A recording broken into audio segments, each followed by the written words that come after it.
Muy buen día tengan todos ustedes. Vamos a hablar en esta ocasión de la unidad 5, soy el doctor Caleb Reyes Picasso, y vamos a hablar sobre enfermedades de la vía biliar.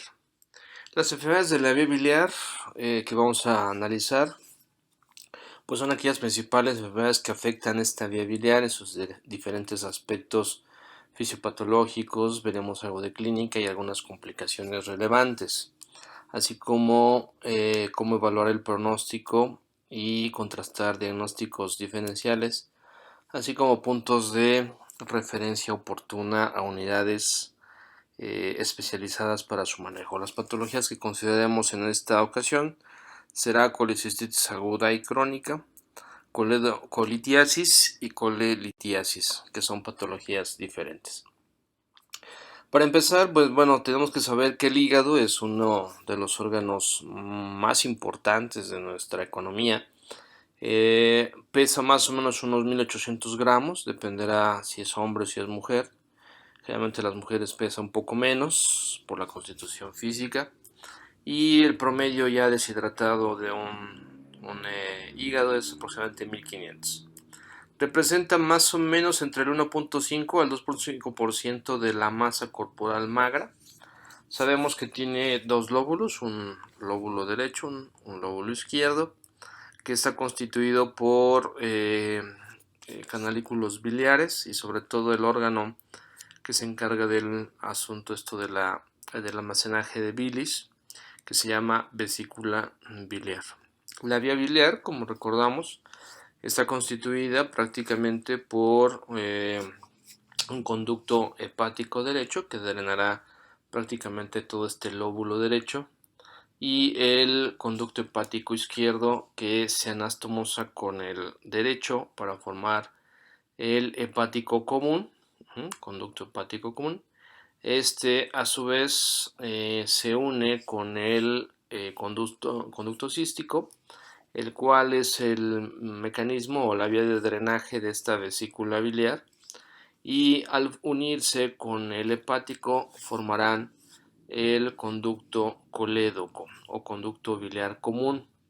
Ese conducto biliar común, pues debemos recordar, descenderá por el ligamento hepatoduodenal, por la parte medial del duodeno, y se insertará en la segunda porción del duodeno para su vaciamiento en conjunto con el conducto pancreático principal a través del esfínter de Oddi. Esa es la característica anatómica. Tenemos que recordar también que la formación de bilis está dada principalmente por aquella destrucción de eritrocitos senescentes a través de mecanismos inmunológicos, principalmente en el vaso. Este grupo hemo se transforma, se va utilizando su constitución bioquímica, y de grupo hemo se pasa, el grupo de hemoglobina se pasa a biliverdina. Esta biliverdina es transportada a través de la parte unida a la albúmina, y esta llegará a la parte del hígado. El hígado, una vez que transforma a través de los mecanismos de la bilis indirecta hacia la vía directa, pues bueno, va a meter enzimas que van a permitir hacer conjugada a esta bilis, y posteriormente pasará a la vía biliar, la cual descenderá, ya como dijimos, a la parte del duodeno, hará mecanismos de circulación enterohepática. Esta regresará por vía portal a través de todos estos conductos portales hasta el hígado principalmente, y así más o menos unas 27 veces según lo que nos dicen los reportes patológicos. Prácticamente entre el 10 y el 20% de los estadounidenses tienen cálculos biliares. Sin embargo, en México, pues el asunto es que no hay una estadística muy importante o muy exacta en nuestro país. Sin embargo, bueno, algunos estudios han logrado constituir como una de las cirugías de más importantes o que tiene mayor frecuencia en nuestro país. Entonces, la colecistiectomía por colecistitis o por cólicos recurrentes, ¿no?, de la vía biliar, pues es muy común en cualquier área hospitalaria, ya sea en segundo o tercer nivel. La colelitiasis, que el término caracteriza la presencia de litos, ¿sí?, de cálculos, dicen algunos, en la vesícula, pues entonces es el factor de riesgo para desarrollar procesos inflamatorios y eso se denomina colecistitis. La mayoría de los pacientes tienen una remisión completa, más o menos de entre 1 o 4 días. Sin embargo, entre el 25 y el 30% de los pacientes requieren cirugía o bien desarrollan alguna complicación dado la cronicidad de esta patología. La perforación, que es una de las complicaciones que hemos considerado más importante, se presenta entre 10-15% de todos los casos que llegan a ingresarse a un servicio de cirugía. La colestectomía electiva es una intervención muy frecuente, les comentaba, en centros hospitalarios de nuestro país. Más o menos alcanza, depende de cada bibliografía, algunos casos son entre 5-20%, incluso algunos más, para pacientes con colelitiasis, que como habíamos dicho es la presencia de litos en la vesícula biliar. Se presenta más frecuente en mujeres mayores de 40 años, tanto en hombres como mujeres, aunque bueno, predomina más en el sexo femenino, 2 veces a 1 en relación a sexo.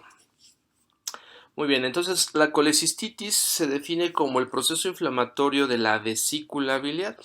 Está ocasionada principalmente por litos, en algunos casos le llaman cálculos, y con menor frecuencia está dada por lodo biliar, es decir, procesos que van formando esta precipitación de bilis o de sales biliares en el interior de la vesícula, y mecanismos de compresión favorecen la compresión de este mismo lodo y entonces se observan una cantidad importante de litos.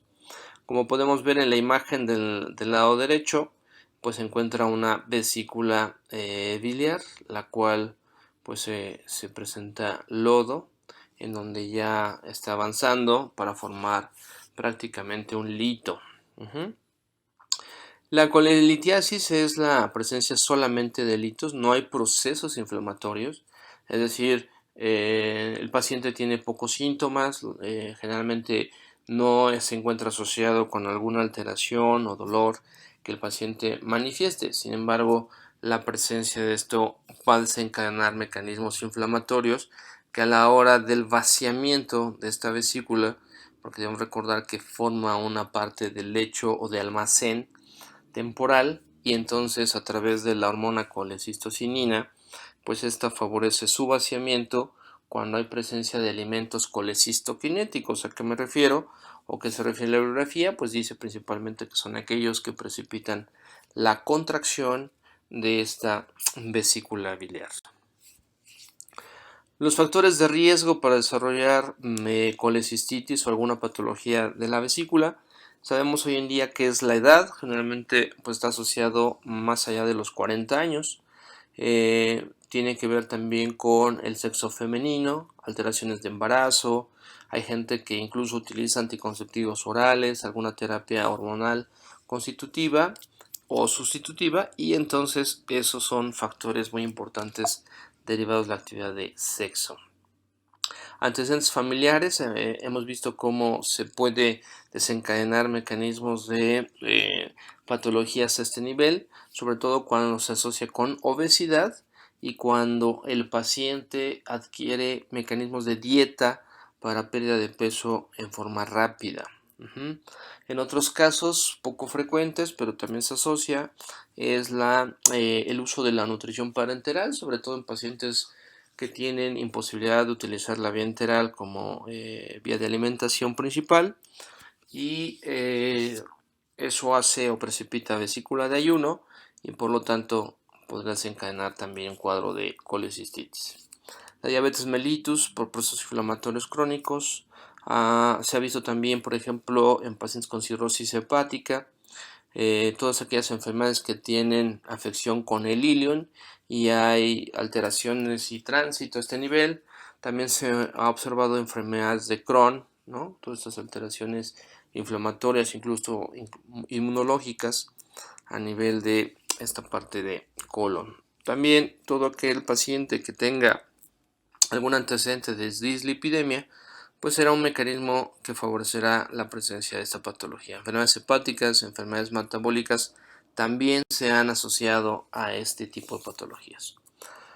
Revisando un poquito la literatura, pues podemos ver que la colelitiasis y la colestasis, que es el estancamiento, la no progresión al vaciamiento de esta vesícula, pues está dado prácticamente por litos. Estos litos pueden favorecerse a través de la eliminación o la falta de eliminación de colesterol, y entonces es muy frecuente que la característica o la constitucionalidad de estos litos esté dado por colesterol. Puede ser por aspectos demográficos, incluso se ha demostrado en pacientes con edad avanzada la utilización de hormonas sexuales femeninas, ¿no? El sexo femenino, anticonceptivos orales, todo lo que tenga que ver con trastornos de embarazo entre el segundo y tercer trimestre, sobre todo porque cambia la disponibilidad de absorción de ácidos grasos a nivel intestinal por la ocupación del producto gestante,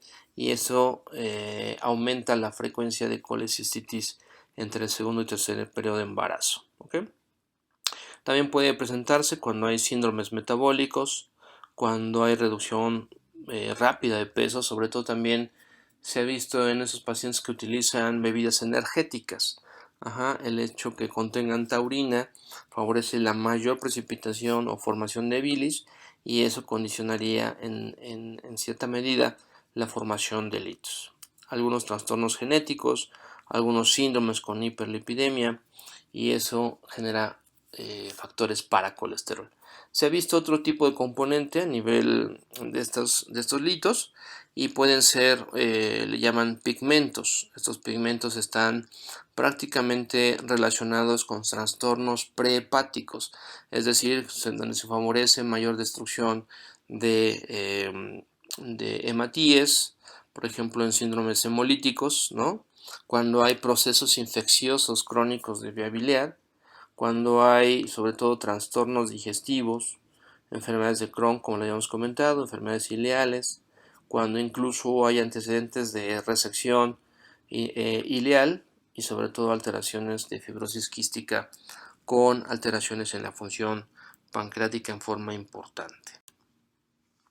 Entonces, habíamos dicho que dentro de los aspectos más importantes a considerar dentro de la fisiopatología es la presencia de lípidos. La parte lipídica a nivel biliar pues va a generar esta parte en donde se compone una parte hidrofóbica y una parte lipofílica. Se forman micelas, las cuales están a través de un triángulo de Almorol que le llaman, pues está constituido prácticamente por, número 1, sales biliares, lecitina y sobre todo colesterol. Este equilibrio de componentes va a favorecer que la bilis esté constituida por componentes equilibrados. Sin embargo, cuando hay una sobresaturación, estas micelas se encuentran multicongestionadas, y por lo tanto la falta de motilidad de la vesícula biliar, así como estos núcleos que se van compactando a través de la compresión de la vesícula biliar, pues van a formar filamentos de estos componentes, y entonces lo que era un componente de colesterol monohidratado se va haciendo placas por la precipitación de estas sales, y entonces como hay promotores que favorecen esta acumulación, es decir, la falta de vaciamiento vesicular a través de una hipersecreción de moco o de incluso sales de calcio en la cual se está metiendo, relacionando en la vesícula biliar, pues eso hace o precipita o le da una mayor una constitucionalidad más importante sobre este lito, y entonces se favorece la formación de un lito o microlitiasis, que se le denomina para describir esta patología. Tenemos que comentar también que la bilis que se presenta o que se elimina a través de la vía hepática, como aquí se presenta en este cuadro, pues tiene ciertas características diferentes a aquella bilis que también se encuentra en la vesícula biliar. Recordemos que la vesícula biliar también favorece mecanismos de absorción. Estos mecanismos de absorción van a favorecer que se pueda todavía rescatar constituciones de agua, incluso de algunos electrolitos. ¿Para qué? Para que haya la menor eliminación posible o el gasto a nivel biliar. Entonces, como vemos en el cuadro del lado izquierdo, vean el componente de la bilis hepática. Prácticamente los componentes más importantes, por ejemplo, sales biliares, que es una parte constitutiva, prácticamente tiene 1.1 gramo por decilitro de sales biliares, y vean cómo en la vesícula biliar se almacena o se hace una mayor concentración de estas sales biliares, alcanzando 6 gramos por decilitro. ¿Okay? La bilirrubina, por ejemplo, es un componente, sí, que se da a través de la eliminación de esta bilis, pero alcanza un componente de 0.04%, no así en la bilis vesicular, en donde alcanza hasta el 0.3 gramos por decilitro. El colesterol 0.1, y vean cómo prácticamente alcanza la cifra de 1 gramo por decilitro en vesícula biliar. Así los ácidos grasos, sobre todo lecitina, y algo muy importante que debemos también entender, que un mecanismo de eliminación del calcio, que muchas veces puede ser tóxico por aumento de este elemento, pues también alcanza cifras muy importantes de eliminación a través de la bilis vesicular. Vean que el componente en la vía hepática alcanza los 5 equivalentes por litro. Sin embargo, en la bilis vesicular prácticamente se alcanza más o menos entre 23 a 25 equivalentes. Entonces, esta eliminación, al no, importante el calcio, en la cual haya hipomotilidad o alteraciones en la formación de moco, etcétera, pues entonces, como lo dice en el cuadro del lado derecho, pues va a permitir las causas o la formación de cálculos biliares. Entre ellas sería absorción excesiva de agua, ¿no? Como lo hemos visto, también absorbe agua para su poca eliminación, absorción excesiva de ácidos biliares, y sobre todo demasiado colesterol en la vía biliar o en la bilis, y sobre todo que haya procesos inflamatorios del epitelio que constituye esta vía biliar, y esto va a precipitar que a través de todos los componentes que habíamos descrito de la integración de la vía biliar pueden formarse litos en cualquiera de estos niveles. Esos procesos que contribuyen a la formación de cálculos, pues está la sobresaturación de bilis por colesterol, es un componente muy importante, la hipomotilidad de vesícula biliar, la aceleración en la precipitación de cristales de colesterol, y sobre todo hipersecreción de moco en esta vía biliar. Estos serían los cuadros o las situaciones más importantes de por qué se puede precipitar la formación de esto. La patogenia, pues bueno, la de pigmentos, sobre todo lo que hemos comentado, que son alteraciones prehepáticas en donde hay la presencia de bilis no conjugada a través de estos litos, pues da el aspecto más oscuro, incluso se ven litos negros. En algunos momentos de hacer colecistectomía se puede llegar a hacer una apertura de esta vesícula y encontrar este tipo de patología. Como vemos en el lado derecho, son imágenes por vía ultrasonido, que es un método diagnóstico, es accesible, es barato. Muchos médicos ya ahora con estos cursos de ultrasonido podemos realizar este tipo de procedimientos incluso en el consultorio, y podremos determinar un diagnóstico más temprano. Vean también cómo la parte de colecitis puede ser aguda y puede ser también crónica. Muchos de lo que yo les puedo comentar en relación a esta patología es que muchos pacientes tienden a la cronicidad debido a pues la presencia de muchos analgésicos, de relajantes musculares, de incluso antiinflamatorios más potentes. Eso lo que permite es que el paciente pueda remitir sus cuadros y entonces ya acuden al médico cuando ya hay una mayor complicación o cuando ya se detecta algo que requiera algún procedimiento quirúrgico de urgencia. Entonces, estos procesos de inflamación de vesícula biliar pueden ser muy crónicos, están asociados sobre todo a litiasis biliar y sobre todo a que pueden ser incluso por infecciones o por alteraciones de la bilis conjugada.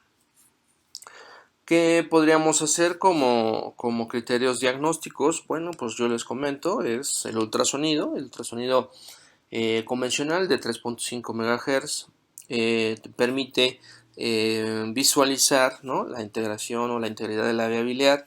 Te va a visualizar, por ejemplo, en el cuadro superior del lado derecho, vemos una imagen en donde se constituye la vesícula biliar. Tenemos un fondo, tenemos un cuerpo y un cuello, y se puede observar cómo en la parte entre el fondo y el cuerpo se encuentra una imagen redondeada, es única, y sobre todo algo característico es que da una sombra sónica posterior que hace como un sombreado y entonces nos permite establecer diagnósticos más precisos. Algunos criterios, por ejemplo, podrían ser, o bueno, que deben ser un criterio para interconsultar a un cirujano, pues entonces sería el engrosamiento de la pared. Ese es un criterio mayor por ejemplo, de 5 milímetros. Estamos hablando de un proceso inflamatorio de los componentes que integran histológicamente a la vesícula. Por lo tanto, es un criterio para considerar la valoración. También podemos ver líquido perivesical o vesicular, perdón, con el ultrasonido a la hora de tocar o explorar ultrasonográficamente esta vesícula presenta el paciente dolor, entonces se considera con signo de Morphy ultrasonográfico positivo. Por ejemplo, en la imagen inferior del lado derecho podemos ver tres imágenes, las cuales se encuentran ya en la parte entre el cuerpo y el infundíbulo. No ha tocado cuello, sin embargo, pues son redondeados, ¿no? No se encuentra enclavado, por así decirlo, en la parte del cuello y se encuentran flotando. Lo que sí es característico es que produzcan sombra acústica y sobre todo que den imágenes de ecos intramurales. ¿Qué significa intramural? Que es la parte que sostiene al lecho vesicular con la parte del parénquima hepático. Entonces, hoy sabemos en día que la ecografía abdominal, es decir, el bilultrasonido, es una prueba que es no invasiva, que es de primera elección, que muchos médicos ya están haciendo sus cursos de ultrasonido para poder hacerlo en consultorio, en algunas unidades médicas o contratarse para este tipo de profesión y por lo tanto los diagnósticos son más precisos ante la sospecha de colecistitis o de colelitiasis aguda. La tomografía también es un método que nos permite visualizar no tanto vesícula, no es un estudio de elección para vesícula, pero sí para ver la integridad tanto de hígado en algunos casos, y si es contrastada también puede apoyar un poco, sobre todo resonancia magnética cuando hay toda la vía biliar en caso de alguna migración de algún lito sobre la vía biliar. Se puede utilizar también, por ejemplo, evaluaciones clínicas, análisis de laboratorio, medición de estas pruebas de función hepática, enzimas, amilasa para descartar complicaciones. Ya lo veremos en otra charla, las principales complicaciones que pueden derivar de la no extracción de estos litos dentro de vesícula. Estos migren a través de la vía biliar distal y tengan complicaciones a largo plazo que puedan ser fatales. En algunos casos puede realizarse alguna colecistografía oral, alguna CEPRE que se le llama, es decir, algún estudio que sea vía endoscópica, que avance hasta la porción del duodeno, que permita el abordaje del esfínter de Oddi o la ámpula de Vatters, y entonces eso permite en forma retrógrada visualizar todos los componentes de la vía biliar. Eso se le denomina CEPRE. ¿Cuál sería una de las complicaciones de la migración, o cómo se llamaría este término? Bueno, si un lito que estaba en la vesícula biliar migra a través de esta vía biliar, entonces el término se le denomina colédocolitiasis. ¿Por qué? Porque es litos sobre el colédoco o el conducto biliar principal. Y entonces estos litos en este conducto van a permitir más o menos detectar entre el 5 al 20% de componentes o de alteraciones que tengan sobre la vía distal, y el signo característico de esta patología se determinará por la presencia de ictericia. ¿Qué es ictericia? Ictericia significa presencia de color amarillo sobre las escleras y mucosas de nuestro organismo. Esto estará determinado porque no hay eliminación adecuada de la bilis por la parte del colédoco hacia el duodeno, y entonces hará un flujo retrógrado y esto se acumulará, estas sales biliares que iban a ser eliminadas pues se acumulan en las mucosas y eso da el aspecto de ictericia. En México más o menos se está estableciendo entre el 10 al 14% aproximadamente, dependerá de la bibliografía consultada, pero será una complicación que hay que tener en cuenta en áreas de salud. El perfil epidemiológico es muy similar de la coleocolitiasis con relación a la colelitiasis.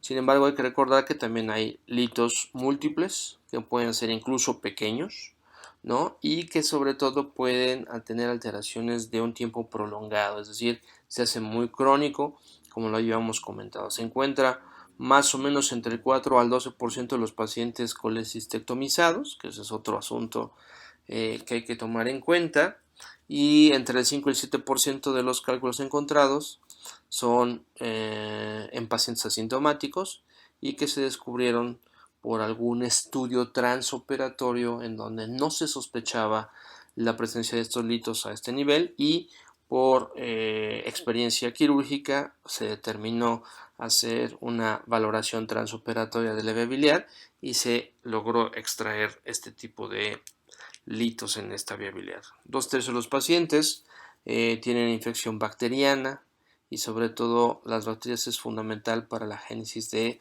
cálculos primarios en cualquier área de la vía biliar. Entonces, la coledocolitiasis primaria, que así se debe entender, es más prevalente, por ejemplo, en áreas de Asia. Es poco frecuente en nuestro país, pero bueno, pues yo sí he encontrado situaciones a este nivel. Se han relacionado con infecciones recurrentes de la vía biliar. Se puede encontrar sobre todo fibrosis quística, y sobre todo recordar que la coledocolitiasis primaria siempre se originará en los conductos biliares. Este conducto biliar se llamará coledocolitiasis primaria. En pacientes con anemia de células falciformes, que es una alteración que se da en los eritrocitos, en donde se da en la forma de hoz o de esta, por ejemplo, de la bandera de Rusia, ¿no? Tiene una hoz, así se adquiere esta forma en los eritrocitos, y puede desarrollar coledocolitiasis primaria por el incremento de los pigmentos biliares en toda la vía biliar. La coledocolitiasis secundaria, esta es un desplazamiento de los cálculos de la vesícula que van a obstruir todo el conducto colédoco porque se originaron precisamente en la vesícula biliar y no en la vía biliar como en la primaria. ¿Qué interviene o qué factores determinan esto? Pues se le llaman las Fs, ¿no? El female, por ejemplo, sexo femenino, los 40, que le llaman 40 años o más, los fatty, ¿no? El término fatty, acuérdense que es obesidad, trastornos que tengan que ver con fertilidad, puede ser embarazo o algún tratamiento de reemplazo hormonal, como incluso también lo vimos en la colelitiasis, y sobre todo que puede haber también antecedentes familiares. Eso pues estará determinado con algunas especialidades en cirugía que lo determinarán a través de cirugía bariátrica, en donde mucha gente, por tratar de compensar el exceso de peso cuando no se puede mitigar este aumento considerable, bueno, pues se mitiga con cirugías bariátricas. También hay que considerar en este tipo de pacientes la diabetes mellitus, en donde se dan procesos inflamatorios en forma continua y repetitiva. Entonces, ¿cuál es la fisiopatología de la coledocolitiasis? Es un estado obstructivo en donde prácticamente hay falta de salida de materia o de vía biliar eh, por la vía biliar en el bilis, y por lo tanto el hígado sigue produciendo el bilis, ¿no? Tiene que eliminarlo, pero al haber una estasis a través de esta vía biliar distal, se dilata la parte del colédoco, esta hace reflujo por la falta de eliminación, puede haber dolor visceral recurrente, y al reabsorberse esta bilirrubina de la bilis, pues va a dar una recirculación, lo que va a aumentar la ictericia, y esta ictericia se va a filtrar sobre todo en la vía biliar a nivel del riñón y da el término de coluria. ¿Qué significa coluria? Pues es la presencia de orina muy oscura que se da en los pacientes, sobre todo que tienen afección de coledocolitiasis. Falta de paso de la bilis al duodeno, que puede ser, como no se elimina por el duodeno, no hay una recirculación, y entonces da mecanismos de hipocolia o acolia, que es la falta de coloración en las heces. Entonces esto genera un impacto tóxico y sobre todo mecanismos de colestasis a nivel hepático que se ven reflejados por la detección de estos laboratorios, y van a determinar la presencia de hepatotoxicidad de estas sales o de estos componentes biliares. Cuadro clínico, ¿qué podemos decir? Bueno, muchos de los pacientes, al acumular pigmento biliar por esta falta de drenaje sobre el duodeno, pues bueno, hay mecanismos de obstrucción. Entonces se considera un cuadro de obstrucción. Entonces pueden ser intra o vía extrahepática de sus conductos, pueden ser defectos en la secreción incluso misma de los hepatocitos, pero aquí se puede detectar por el incremento de las enzimas o las PFX completas, entre ellas fosfatalsa alcalina, la gamma-glutamil transpeptidasa y algunas otras que veremos en breve. La coledocolitiasis no complicada pues dan síntomas principales, que es dolor abdominal, sobre todo por dilatación de la vía biliar, y dolor en el hipocondrio derecho, puede haber dolor en el epigastrio y sobre todo en cuadrantes superiores del lado derecho. Puede haber náusea, vómito, y algo que caracteriza la presencia de ictericia, que mucho de esta toxicidad dérmica pues da prurito, es decir, se da estos mecanismos de rascado cutáneo, que incluso puede haber laceraciones de epidermis y dejar marcas, ya que el paciente presentará en forma exagerada esta sensación de prurito o de necesidad de rascado. Entonces, cuando la vesícula biliar es palpable, tengan que recordar ese signo de curvacia, y eso presenta en cuadros de complicaciones más severas, incluso neoplasias. El cuadro clínico también de las coledocolitiasis complicada pueden ser signos y síntomas como ictericia, náusea, vómito, sobre todo dolor abdominal muy importante. Puede estar un paciente con alteraciones enzimáticas muy importantes, y muchas veces con infección de esta bilis sobre esta vía biliar, y entonces dan cuadros de colangitis, que se considera una de las complicaciones y una urgencia quirúrgica más importante a nivel de la vía biliar. Y la otra complicación que se puede presentar es la pancreatitis aguda. La colangitis, debemos recordar que es un proceso infeccioso bacteriano sobre todo por la obstrucción de la vía biliar. Y podemos tener lo que se llama triada de Charcot. Charcot describe 3 puntos muy importantes. Número 1, que haya fiebre, que sobre todo haya dolor abdominal en el cuadrante superior del lado derecho y presencia de ictericia. Con esos 3 criterios se puede establecer la triada de Charcot y se consideraría una urgencia quirúrgica. Por lo tanto, se recomienda llamar a un cirujano, ¿sí?, o pedir valoración por servicio de cirugía del paciente que esté siendo revisado, consultado, sobre todo en unidades de primer contacto, y hacer la referencia oportuna, ya que si esto progresa se puede presentar la famosa pentada de Reynolds. ¿A qué se refiere? Bueno, pues se habla de la triada de Charcot, como ya hemos dicho, fiebre, dolor abdominal e ictericia, pero aquí ya por las alteraciones o el acúmulo de estas bilis se puede presentar confusión mental e incluso acabar en estado de choque por sepsis. Entonces es muy importante considerar su diagnóstico y sobre todo referencia oportuna. Uno de los conflictos que se tiene al manejo de este tipo de pacientes pues es detectar en forma oportuna la pancreatitis aguda. Un paciente que tenga ya antecedentes con litos, el cual puede ser primario, secundario, y estos migrar a la vía del colédoco y esto obstruirse, pues es evidente que pueden en una parte de su vaciamiento, al no lograr abatir la parte del esfínter, este puede inflamar también la salida del esfínter principal pancreático y desencadenar dolor abdominal intenso. Este tipo de pacientes les duele demasiado el abdomen.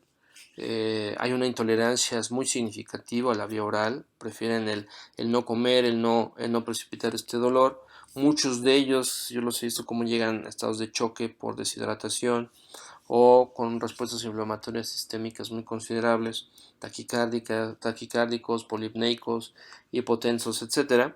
Y en la mayoría de los casos se observa un proceso inflamatorio que se le llama pancreatitis edematosa, que aunque es muy baja su presencia, su frecuencia en este tipo de pacientes, estos pacientes pueden evolucionar en forma grave. Como podemos ver en el cuadro inferior del lado derecho, es un estudio radiológico de tipo tomografía, la cual está contrastada y nos permite visualizar el retroperitoneo en el cual se encuentra el páncreas en este círculo, y entonces nos permite ver que se encuentra edematoso principalmente en la parte de el cuello y su cuerpo, y nos daría el diagnóstico de pancreatitis.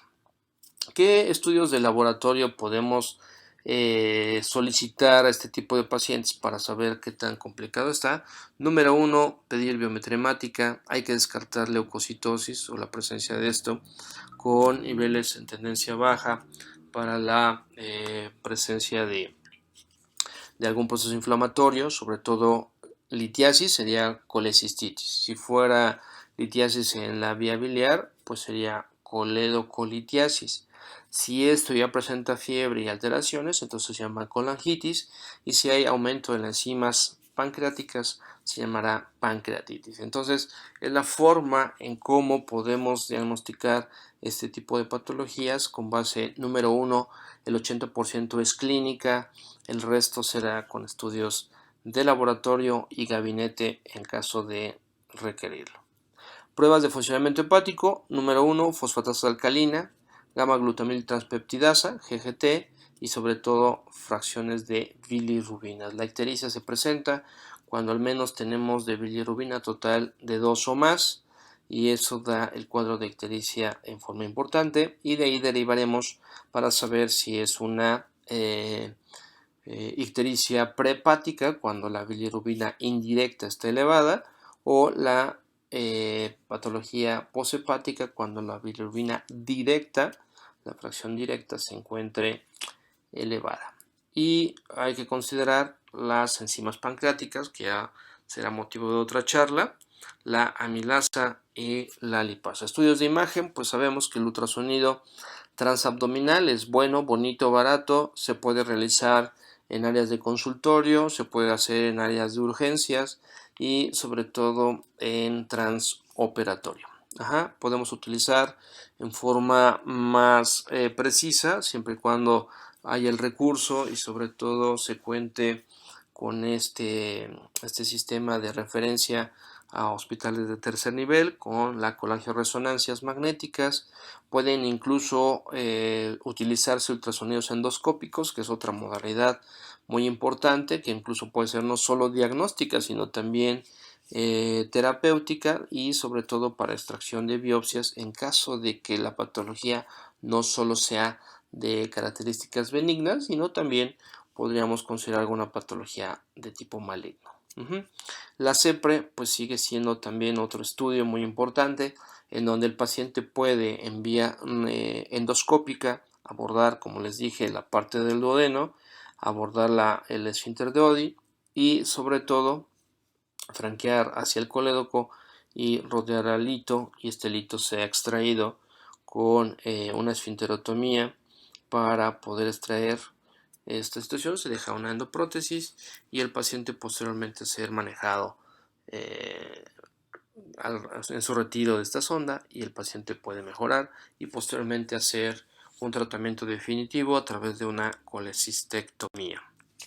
Entonces, el tratamiento, ¿con base en qué se da un tratamiento? Bueno, pues hay que valorar riesgos, ¿no? Sobre todo, no solo que sea colelitiasis o colecistitis crónica, que ese manejo se hace ya sea en forma abierta o forma laparoscópica o de mínima invasión, como se da hoy en día, sino que hay que ver predictores, y estos predictores hay, según ya la bibliografía establecida para exámenes de consejo en cirugía, pues hemos visto, por ejemplo, la identificación de cálculos en vía biliar por este ultrasonido, que tenga un cuadro clínico de colangitis, también es un predictor muy importante para complicaciones, que tenga bilirrubinas más de 4, que puede también haber dilatación de vía biliar más de 6 milímetros por ese ultrasonido, o que alcance cifras entre 2 y 4 miligramos por decilitro.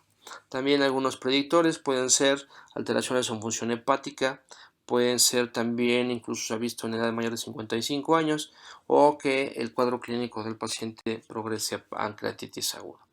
Entonces se deben tratar complicaciones de las colicolitiasis. Número uno, perdón, dijimos dos, pues la número uno es la colangitis y sobre todo pancreatitis aguda. De manera general, todos los pacientes pues se deben manejar sobre todo con antibióticos cuando ya hay un proceso inflamatorio marcado, sobre todo analgésicos para control del dolor, y sobre todo aquellos analgésicos que no hagan vasoconstricción o cierre del esfínter de Oddi, y eso elimine o precipite mayor dolor en vez de beneficiar. Y sobre todo, el tratamiento de este tipo de pacientes será la hidratación endovenosa. ¿Okay? Todos aquellos pacientes con alto riesgo, pues hay que desarrollar más o menos el 50% de esta probabilidad sea por coledocolitiasis. El primer paso hay que hacer una CEPRE. Vean en el cuadro del lado derecho cómo se hace este estudio endoscópico, se franquea la parte del esfínter y vean la cantidad de litos que se encuentran presentes en el conducto biliar principal o colédoco, y entonces se hace una esfinterotomía, se coloca una canastilla de dormia y se puede hacer su extracción en forma rápida, y posterior hacer una colecistectomía electiva. Entonces vean cómo esta parte de riesgos pueden estar desencadenados sobre todo por este tipo de afecciones. Entonces, número uno, procedimientos pueden ser con angiografías transoperatorias, pueden ser por vía laparoscópica, vía abierta, son lo mismo, solamente que son modalidades diferentes. Hay gente que prefiere, dice, no, yo prefiero la escuela de cirugías abiertas. Hoy en día se puede hacer de las dos maneras. Algunos tendrán sus razones de utilizar alguna. Sin embargo, se le tiene que hacer una colecistectomía e incluso una CEPRE transoperatoria. Vean cómo del lado derecho hay ese procedimiento, es a través de vía laparoscópico, en donde se visualiza primero la vía biliar. Esta se va haciendo su disección en forma intraabdominal, no se requiere exposición sobre el exterior, y posteriormente la ligadura, el corte de vasos, en este caso arteria cística. Se puede hacer la ligadura del cístico y se puede hacer, como lo habíamos dicho, estudios transoperatorios. El pronóstico, pues se tiene buen pronóstico en general. Hoy en día se tiene mucha experiencia ya en procedimientos tanto abiertos, que ya se tiene escuelas y sobre todo escalas de enseñanza muy importantes, entonces la experiencia para el manejo abierto es muy bueno, y también así hoy en día para procedimientos laparoscópicos. ¿Qué se debería hacer? Evitar complicaciones. Hay que hacer extracción temprana de litos cuando tengan pacientes a este tipo de patologías. Busquen la manera de ser evaluados en forma más temprana para que tengan contacto con el servicio de cirugía general y se hagan procedimientos más selectivos. ¿Cuáles son las complicaciones? Hay que evitarlas: colangitis aguda y pancreatitis aguda. Pueden ser por estenosis, por litos, colangitis recurrentes, algunas patologías por cirrosis biliar, ¿no? Puede también incluso haber fugas de esas complicaciones que se dan por estudios de CEPRE.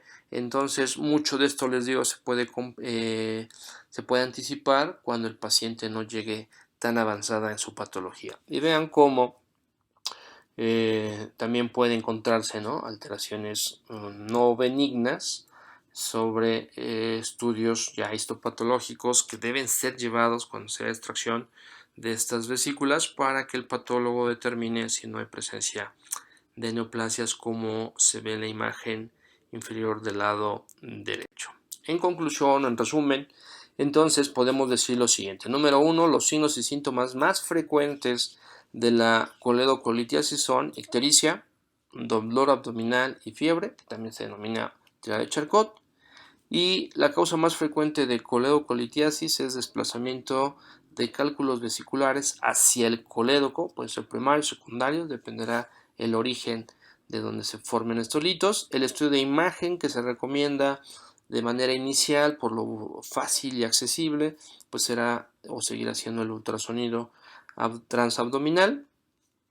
Y el diámetro del colédoco es considerado un punto de corte para la sospecha de coledocolitiasis, que más allá de 6 milímetros ya se deberá considerar esta asociación. Silbo de Courvoisier, este signo, consiste en vesícula biliar palpable, hay ictericia, como lo habíamos comentado, y sobre todo por distensión de la vesícula biliar, secundaria a una obstrucción del colédoco. Se pone muy rígida esta vesícula y da este signo de Courvoisier. La coledocolitiasis se ha relacionado con, sobre todo, infecciones. Entonces, la colangitis es muy importante determinarla muy tempranamente.